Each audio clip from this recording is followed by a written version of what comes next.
Justin Price. I'm a third-year student here at Andrews University in the physical therapy department, and we're going to talk a little bit today about workplace ergonomics. So basically just sitting in the correct posture while you're at work. A lot of people at the workplace will sit in the wrong posture and create a lot of unneeded muscle tension in their upper back, lower back, neck, and it can lead to a lot of problems down the road. So the first thing that I want to address is obtaining a neutral spine. A lot of videos out on the internet today, they don't really tell you how to do that, and what we believe here is critical for posture while sitting is obtaining that neutral spine. So what I mean by a neutral spine, it basically is, the natural spine is going to have a nice curvature to it, okay? A lot of people, they'll sit, when they slump, it'll take the curvature, the natural curvature out of the spine and put too much compressive forces right here on the anterior portion of your vertebrae, or they'll arch too far, and then what that'll do, if you'll get in here a little bit closer here, if you arch too far, it's going to decrease the area that the nerve has to come out of the spine and can cause, pain to go down into your leg, down to your knee, into your toes, stuff like that. So basically, to achieve a nice neutral spine, we don't want too much arch, and we don't want too much flexion either. So basically, how you do that is you'll stand up, and you can do it sitting down as well. You'll arch as far as you can, and then you'll slump as far as you can.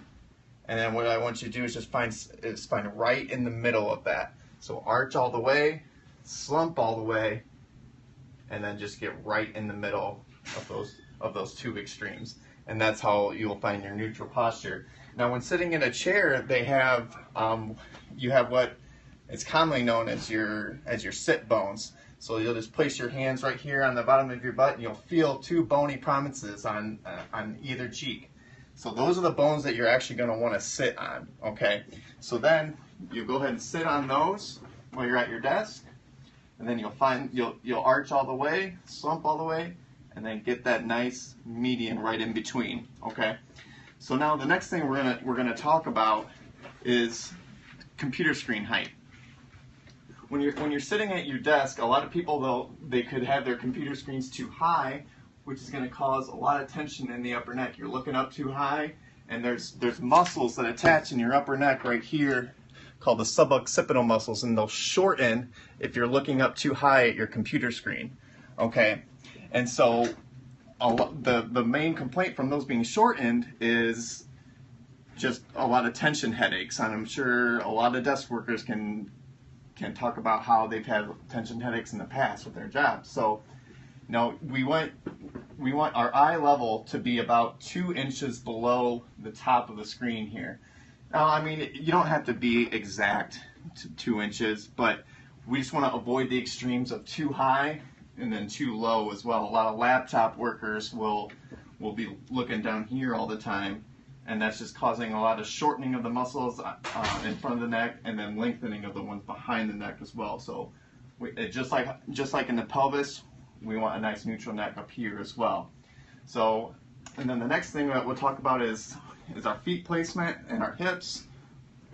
We just want basically a 90-degree angle at our hips and at our knees. Okay, so not too hard to find. A lot of the chairs will be adjustable, so just you can kind of look at it yourself and adjust. Right there feels about nice 90-90 for me. And then the next thing, a lot of people when they're typing at their computers, they'll shrug their upper traps too much. Okay, so what that's going to do is it's just going to cause a lot of tension in the upper back. All right, and then when you shrug, you tend to kind of look forward as well. So we want the armrest to be about a 90-degree angle here as well, so that your shoulders aren't scrunched up too much. So we'll just bring it down to a nice 90-90 so that they're relaxed, and then your mouse will be right here. You don't want your shoulders, you don't want to be sitting too far back, because that's going to bring your shoulder blades out, and that's going to cause a rounded upper back, which can lead to another couple of problems as well. So bring your shoulders back, don't pinch them all the way, but just find a nice happy medium where you're relaxed.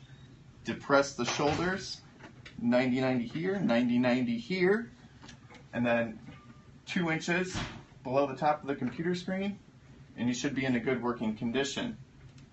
Now, another problem is a lot of people don't have their font big enough on their computer screen. So what happens is, especially if you've been working in a computer a lot throughout your life, is your vision starts to go down, and you end up doing this here to look at the computer screen. So just look at my posture now while I'm trying to read this screen. Exactly what we said we didn't want to do. Even though my computer screen's at the right height, now I'm back in that scrunched upper suboccipital region, the upper neck. And so now I'm decreasing the area that these nerves have to move, creating a lot of tightness in these muscles up here and putting myself in a bad position. So a lot of times people will do that and they don't even notice it, and you might even have those tight muscles right now as we speak. So just for a few exercises to do at your desk to stretch those suboccipital muscles, what you want to do is you want to flex your neck, but you don't want to bring it all the way down here. You just want to bring your chin down. So imagine like kind of having like a string on the top of your head and you're pulling yourself nice and tall. You just do a nice little chin tuck, put your hand on the back of your head, and then just pull down. And that'll be a nice stretch to those what we call the suboccipital muscles. And then you can even pull it to the side a little bit, but you got to maintain that nice chin tuck. And then just hold it, and 30 seconds on the stretch, and then relax, and then do 30 seconds on the other side and relax. Okay. And then another stretch as well for people who are up like this all the time and they have the tight upper traps. What you want to do is you'll take your hand, put it underneath your butt, sit on it, and then what you do is from the side that you're sitting on, you'll go ahead and bend your head the other way, grab it, and then just pull, and you'll feel a nice stretch in the upper trap here. Hold that for about 30 seconds, switch, and go do the other side. And you'll feel just a nice pull. Don't shrug your shoulder with it, keep it down, and then pull your neck. Okay? So those are 2 nice stretches for the upper back and then the suboccipital muscles that should help you pretty well if you're experiencing any upper back or neck pain while at the computer. Now the last thing I want to talk about is variations to desks for employers. Now there's a lot of standing desks that can be employed or that can be placed in the workplace, but they might have to make modifications to the whole place, and it could prove to be pretty costly. What we've implemented here is the VariDesk. And it's adjustable. You put it right on the existing desk that you already have, and then you just bring it up here. So now you have basically a standing desk right at your own desk that you've had for however long it's been there. Now with this VariDesk, it's a little short for me because I'm a little bit taller, so I would need to adjust the height of the computer screen a little bit. I'm sure every workplace has books that they don't use anymore, so you can just go ahead and put it right there at the bottom of the computer screen and just prop it up a little bit. And then the same thing applies. I'd bring my mouse up here. I could bring the keyboard up here, and then I'm at a nice 90-90 here, but make sure I don't scrunch. And then you can always bring in a little step stool so you don't lock your knees out all the time. You can alternate which foot that you put on there. And then the last thing I'll talk about is getting like a gel pad that you can place here as well. The gel pad will help because with carpal tunnel syndrome, the median nerve runs right through here, and if you're sitting there typing all day, you're cutting off the oxygen supply to that nerve and putting a lot of pressure on that nerve. That gel pad will help disperse some of the pressure that you're placing on that nerve.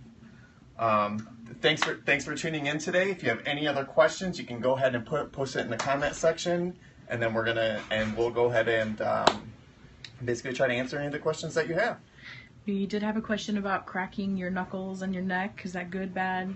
Cracking knuckles and neck, there is no research that proves that cracking knuckles and neck is bad.